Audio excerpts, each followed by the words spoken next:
We are continuing with events. Basically what we're doing is what we were doing this last day, day 20, is we were taking inputs from the user and using that to make changes to the website. So basically allowing user to have some control over the website. So first what we did was we made it possible to enter something. So you enter text, we have a button, you press and it logs it into console. So a basic example, you have an input which is defined in HTML. Let me scroll to that. So here, text, placeholder, enter your name. This is what it was. And the button. So, and then in JavaScript, we have, so we get this input, we get the button, then we add listener, which is looking for a click on the button. And when the button is clicked, it takes the input value, which is this part, and then logs it to console. So console log, input value, and then we have it in the console. So second part is it logs it into console while you're typing. So which this is used for searches. You can see it fills up the log. So every letter I add, it adds to the log. Then this one is just there, so it's already entered, already defined. We just take the value and we put it into console. Then we have a drop down for the same.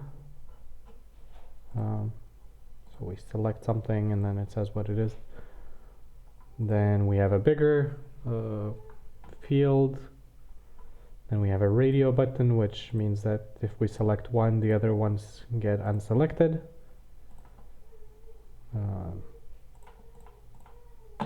And then we have multiple choice. So I can select 1, 2, or 3, or 0 for that matter. And it logs it in console.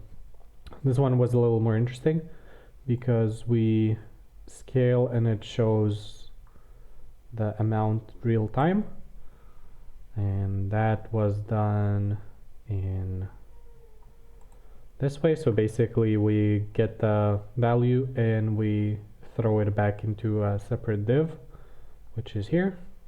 So that's how we see it. Basically, as the value changes, this changes as well.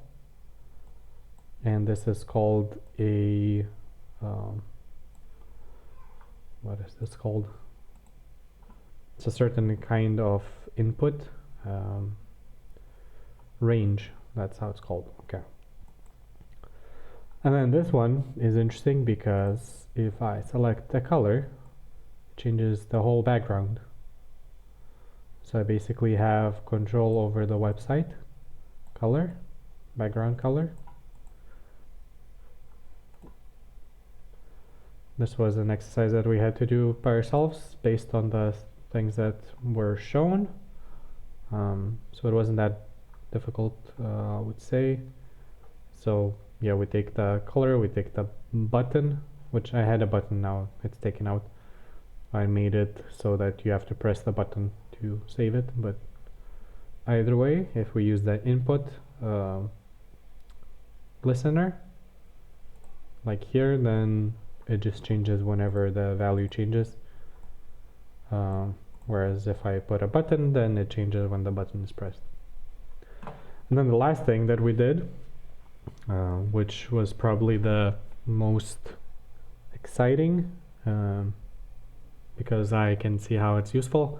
So we basically defined two kinds of style CSS elements, basically.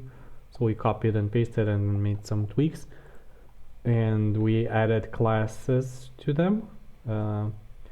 And what that does, and what it allowed us to do, is to toggle this button and actually, let me refresh the page. So if I press, it changes the theme of the website. And I wish I could say that I got all of it, but the professor did it quick, and we are gonna cover more of it today, so the day after. Because what this does, it uses local storage, which we haven't covered yet. And local storage allows for a page to be refreshed, and this setup stays rather than changing back to the normal. So yeah, so basically we used themes. So if it's on, then it changes to off, this position of this button when we press it, and it removes dark theme and adds light, and vice versa. If it's light, then it changes to dark. So that's the idea. I definitely need more practice with this, but cool stuff. I can see how this is getting more and more practical, and we should get to pretty interesting stuff pretty soon.